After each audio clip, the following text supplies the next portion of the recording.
hoopinhoops.com. Don't forget to subscribe to continually getting all the great content. Okay, so let's dive straight into it.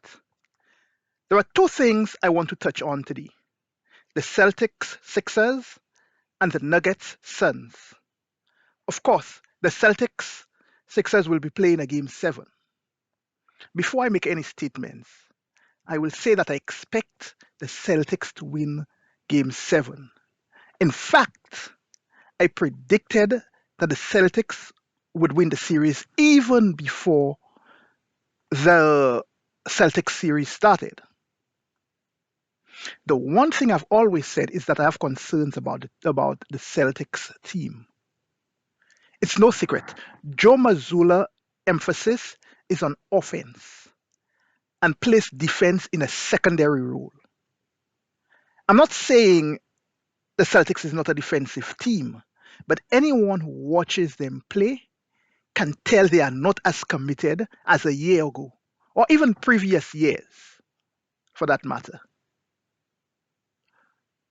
What Game 6 showed was that they needed to make a defensive stand, and they still have the capabilities to do so when it's necessary. But they also got some help from the Sixers as well. You know, the team has some good defensive instincts, and it is good that they retain some of those instincts. As you could see in especially in the fourth quarter. I think it is clear, you know, that I do not think they should reduce their defensive emphasis. I imagine one of the reasons Missoula decided to go forward with offense as the focal point was because of them playing the Warriors in the finals last year. And of course, we know how it ended. But the two teams are in different conferences. And the odds of them meeting up again, if you look based on history, well, I should not, I mean, it depends on how far back in history you go, because there are some teams, but it's still rare either way that you see that rivalry specifically in the finals. Take for example, you know, you prepare for a particular team. Look at the Clippers Lakers. The Clippers created a team to beat the Lakers, and that was done prior to COVID-19. To date, the teams have never met in the playoffs. Now, people could speak about the regular season record and all of that sort of thing, but you know, they were not built to beat the Lakers in the regular season. They're built specifically for the playoffs, irrespective of the regular season record. But since then, they've never met in the playoffs. The Lakers have won a championship, and they never, and well, still, the Clippers never had the opportunity to show they're eliminating the Lakers from the playoffs. What the Celtics need to do is to play to their strength. By that, I do not mean ignore offense, but defense has been the identity of the team, and rightfully so when you look at the makeup of the team in terms of the players they've got on the roster. We know Jalen Brown and Tatum. They're defensive players, but you're not even hearing persons speaking about Smart anymore, a former defensive player of the year, as being in defensive player contentions. So that tells you something. On the Sixers end, I will say I'm not very surprised if I will not be very surprised, I should say, if they win game 7. But I do not expect it. There are some reasons that I will point to. There is James Harden and his playoff reputation. We saw game 6. He kept shooting the ball and missing. Um, Now, of course, the whole team was missing. I think they only scored 13 points in that fourth quarter, 14 to the to the Celtics scoring 27. But what we also saw was how nervous he seemed to have gotten once the fourth quarter came around. So there is James Harden.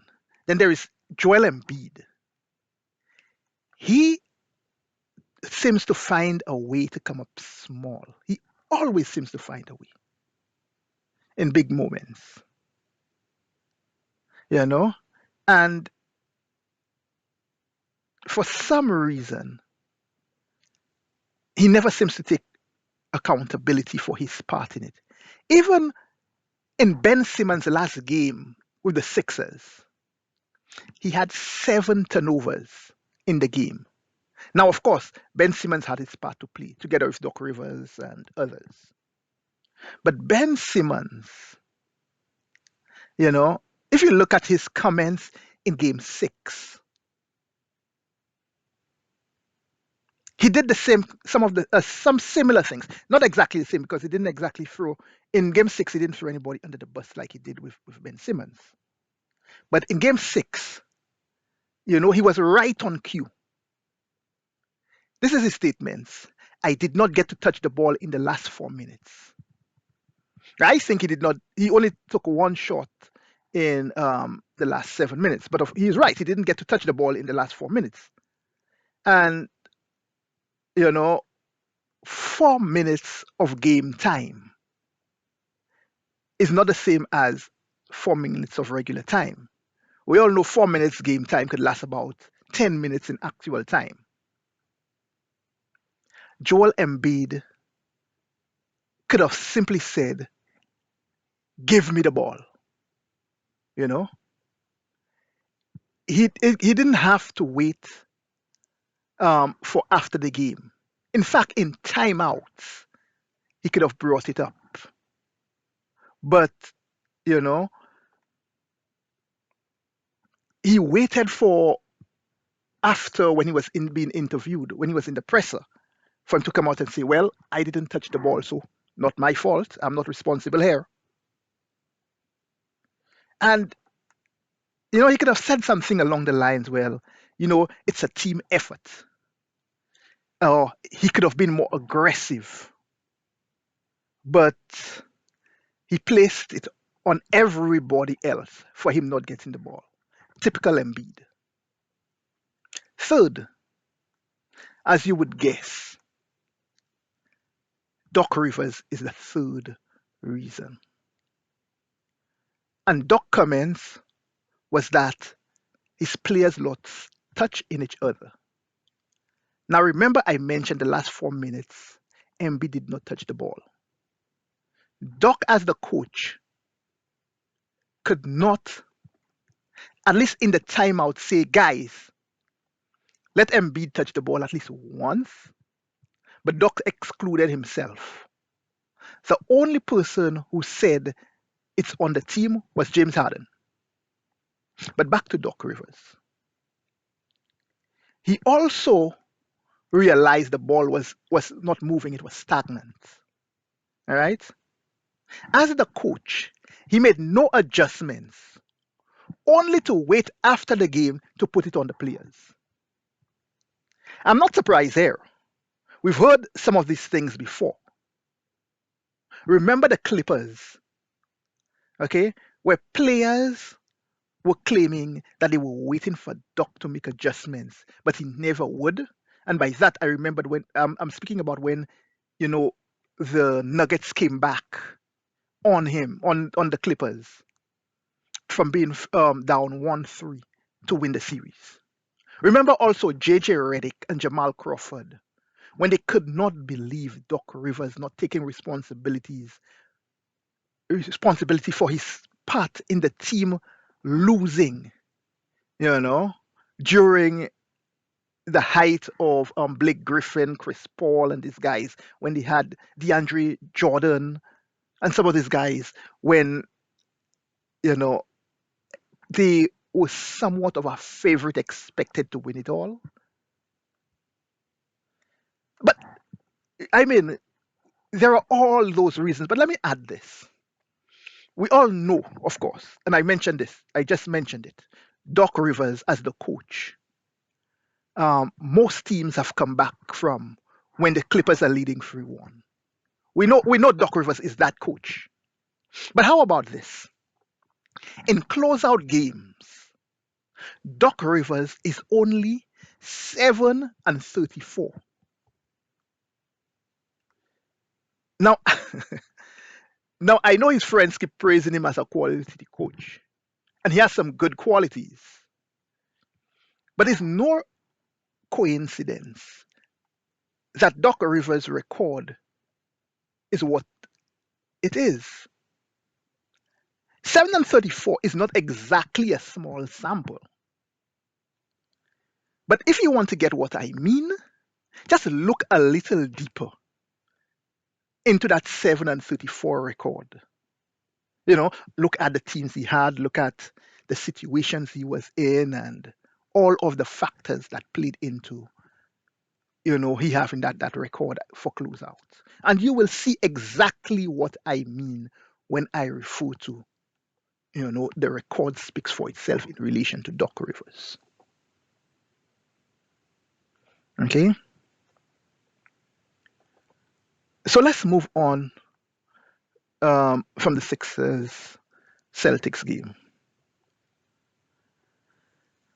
Let me say this on the Nuggets Suns. Analysts sometimes seem to be a bit delusional. When a star is brought onto a new team, they expect immediate results. Kevin Durant went to Phoenix, and the Suns gave up a lot of depth to get Kevin, including the best perimeter defender in Mikal Bridges. They also lost their bench, and with that, of course, the depth in scoring. Durant barely got to play in the regular season. If you remember, he got hurt. The chemistry was mostly being built on the fly in the playoffs. So it was a tall order to expect the Suns to defeat the Nuggets. Beating the Clippers was one thing. The Clippers did not have Paul George. Kawhi went down after 2 games. In fact, he got hurt in the first game, and he tried to tough it out in the second game. So beating the Clippers was expected. But the Nuggets, we saw for the Suns to win, Durant and Booker had to score somewhere around 70 to 80 points on a nightly basis. And that was just not sustainable. They got a bit more help from the bench when Chris Paul got hurt. But even that, of course, with how thin the bench was not enough. But there are two main issues in the aftermath: DeAndre Jordan and Monte Williams. Persons keep complaining about the Joker manhandling Aiton and he not showing any resistance nor emotion. I always say this: persons seem to have a short memory. Remember the previous season, Aiton did not want to play for Coach Monty or Coach Williams, if you want to call him that. In fact, in the off season, he was looking forward to playing for a different team, and the Suns did not want to let him go for nothing, so they matched his offer. Aiton did not want to be there. He does not want to play for Monty. What are persons expecting from him? I know the right thing for him to be is professional. Just recently, we saw Russell Westbrook when he was playing for Frank Vogel. And even this season, you know, he somewhat did the same thing. He didn't want to be in the Lakers uniform. He wanted to get out of there because of the criticism he was getting. And in Vogel context, or in terms of Vogel, he didn't, he didn't like what Vogel was asking him to do. He was resistant to it. So, we saw him behave. It's not exactly the same situations, but we saw some of the disinterest in Russell. I'm not saying it was right, but and it's not right for Russell, it's not right for Ethan. But this is not a right or wrong argument. I'm just saying there is a reason for the lack of emotion you're seeing from DeAndre Ayton. But also, when it comes to showing fight, I do not know, you know, that there are many people who could stop Joker, if any at all. You know, Joker does what he wants to do, and he could score, but he also gets players in the right position for them to score as well. Okay. The other thing is the offense was strictly through Durant and Booker. Aiton was not getting enough touches to significantly make an impact offensively. And we've seen that throughout the league for many years. When a player with Aiton's ability is not engaged offensively, and especially when he wants to get his touches, it sometimes shows up on the defensive end as well. Now on to Monty. Persons praise Monty, and as I said before, I have a question mark by him. He has not shown me to be a great coach. The great coach that persons have been calling him. Now, he has not also showed that he's a bad coach either. He has showed moments of both. In the Nuggets series, I question why it takes Chris Paul getting hurt for him to trust his bench. Clearly, there are a couple players, you know, on the Suns that are capable of contributing. We all know who they are. But his respect for Chris Paul seems to make him incapable of using the bench or made him incapable. You know, who knows? But the team could have been more competitive in games 1 and 2. Possibly take one game, possibly not. I mean, we will never know because he never used the bench that way. And of course, that's done. So you leave that and you move on. The results are the results. Now the owner, as of today, fired Monte Williams. Nothing is wrong with that. I know persons will mention his 2 Coach of the Year awards, but that means nothing in terms of whether they should have kept him. New owners generally want to put their own people in place. We see that also, for example, when a team hires a new president of basketball operations. Nothing different here. But also, you know, I could point to persons or the owner in himself not seeing anything special from Monty that will convince him that he should stay on. I know there's the loss in the final game by 27 being down 30 on his home floor at halftime. But there's also not great use, you know, of the bench, whatever little bench he had. Then there's the alienating of players. And I'm not only speaking of DeAndre Ayton because everybody focuses on Ayton, especially, they look at the playoffs again and especially the series against the Nuggets. And well, yep, let's just throw it on Ayton. But there is also Jay Crowder, who didn't want to play for Monty Williams, and he sat on the bench throughout almost the entire season. Eventually, he ended up on the Bucks. But as I said, there are players that did not want anything to do with Monty as well.